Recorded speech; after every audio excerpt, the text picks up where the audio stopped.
Hi, I was able to get my mic to work, so this is great news.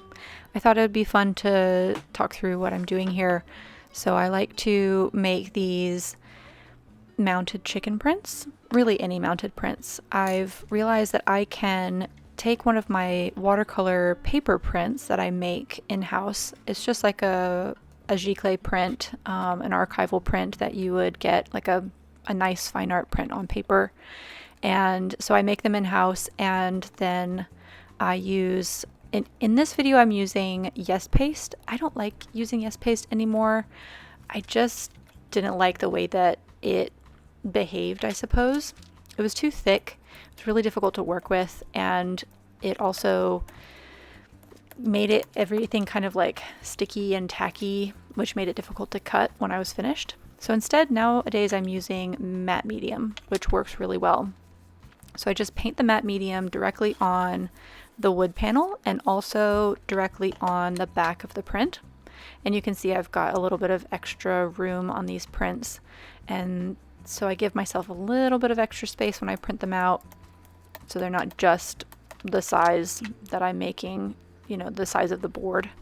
And then I press it all together. I use the Baron with it's like a red, what I'm using here. And then also I'll use the little squeegee for printmaking. So I stick it down, tack it down, and sometimes there'll be a little bit of extra on the edges here, so I'll just scrape that off and then press it down onto a flat surface and stick some books on top. Let that dry, and then once it's dry, I cut the edges, flip it over and just cut the edges. I just go for it. I just cut them along the edge of the wood panel.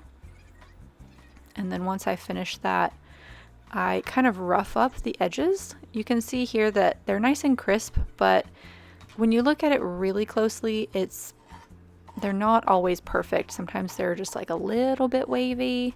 And so that's why I like to do this right here. So I just take a straight edge. I like to use something a little bit more firm or metal if I can find one, but I can't find my smaller ruler, so this works just fine. So I use some sort of straight edge and just scrape the heck out of it, and it creates this really lovely rough edge that's hardly noticeable, but it's really nice. All right, that's the end of the voiceover. I hope you enjoyed it. Now we're gonna cut some flowers for a show that I have coming up.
you helping me with inventory today?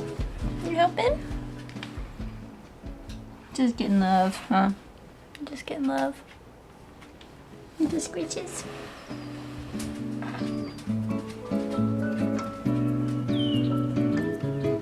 If you get a cat hair in your order, it was specially delivered by this one. Handmade. Handmade cat hair. Yeah. We try to avoid that. We try to stay clean, but yeah. 3 cats and a dog. A fluffy dog. It just happens.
So I'm prepping paper for a project.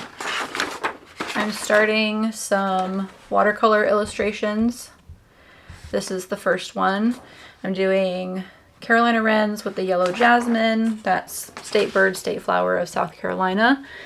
Also one of my favorite bird songs of all time. And I'm also, after this one, gonna do my cat flowers that I've been talking about for a long time. If you saw my goals video for 2025, then you saw me talk about doing some cat flowers. Here, I'll show you some previews of those. These are just basic sketches. I need to work on some of them, but we've got Mia as a strawberry. So cat flower, cat fruit, and then we've got Toulouse, my tuxedo, as a poppy flower, and I've got him in 2 of those flowers. So we've got a tuxedo, and Mia is like a really dark tabby. She's pretty unique, so I'm not sure how many people are gonna feel like a connection to her because her coloring was so unique. And we've got Chicken as some daisies. I might redraw this one as more of a bouquet kind of composition. I'm just not really loving the bottom of it, how it's kind of Oh, excuse me, that was my cat Bean. I don't know. Oh, she's upset because she's trapped right now. Hang on. Come on, Bean. Bean, you can come out here. You just go out there. Come on. There you go.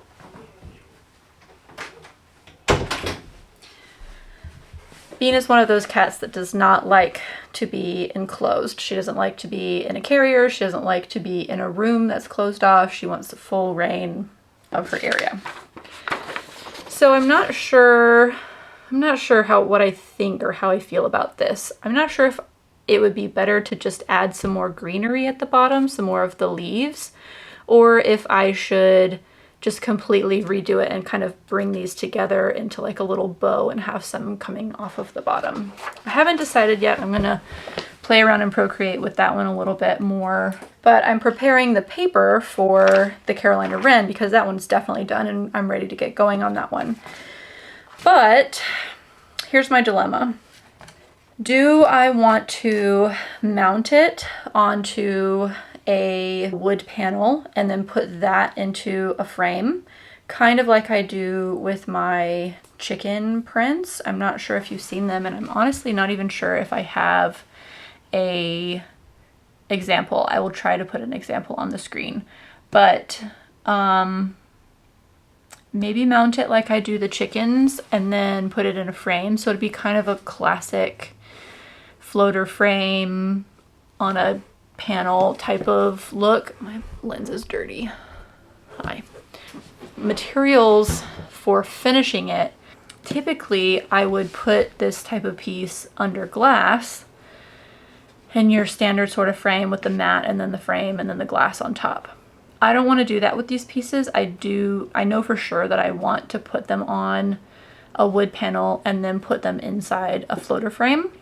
So I need to varnish them, which means I'm going to need to do some prep on them first before I varnish them to make sure that the watercolor and the gouache isn't going to wake back up and start to move around again, which is something that happens with both of those mediums, at least the brands and the types that I use. So I should be able to do workable fixative from there, put an isolation coat, and then from there put a varnish, and that should be safe. So I'm still working out some of those kinks, and because I'm working out those kinks and figuring those little details out, I made two little guys. I'll put some sort of a watercolor illustration on these, just something small and fun, probably more sketchbook-like, a little more loose, and those will be my testers. So I won't have to be really attached to them and doing like hours upon hours upon hours of work, only to realize that I've ruined it. So until then, I've prepared my piece of paper a little bit larger than normal, a little bit larger than my size. I'm doing all of these 11 by 14. That way I can both shrink them down and enlarge them without too many issues. I have found, I'll show you an example of that right here. I have found that even though I can get the quality to be the same when I'm blowing something up, it still kind of changes the look of it. If I start with a piece that's smaller, especially one like this that's going to have a lot of line work on it, and then I blow it up. So this piece was originally about this size, about 5 by 7. Looks great. And then blown up to just an 8 by 10, the lines get really large and changes the whole look of the piece. So you can see like the 5 by 7 looks like a normal pencil mark. And then the 8 by 10 starts to look like the pencil mark starts to look thick. And if I go up to an 11 by 14, that pencil mark is going to look even thicker, which I liked. I do like that look for a piece like this. It's really painterly and fun and bold and kind of punchy. But this series of work is not really going to be like that. That's not the look that I'm going for. So I want to be able to shrink it down and it still look nice, but enlarge it bigger than a 11 by 14 and it not look awkward or chunky or bulky because of the enlarged line work specifically. That's what I've noticed. Because I've done this with other works, not just this one, where the line work is really delicate and beautiful, but as I enlarge it, the bigger it gets, the larger, the thicker, the chunkier the line work looks, which honestly from far away, like being on the wall, that's probably not that big of a deal, but for me as the artist, it's just something that I'm trying to work around and find kind of a happy medium with it.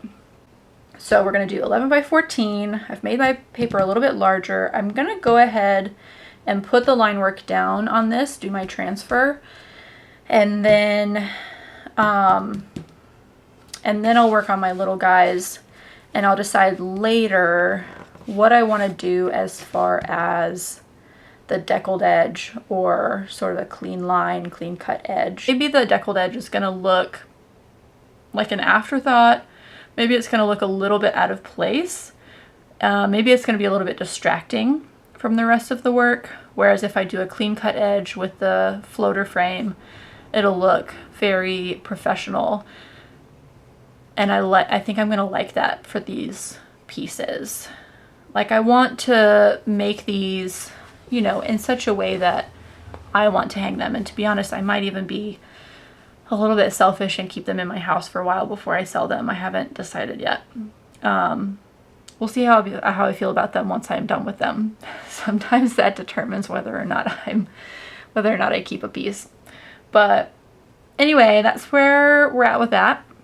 And I'm looking forward to it. And this was very, very long-winded and chatty, so we'll see how this goes. Okay, that's it. That's all I'm doing.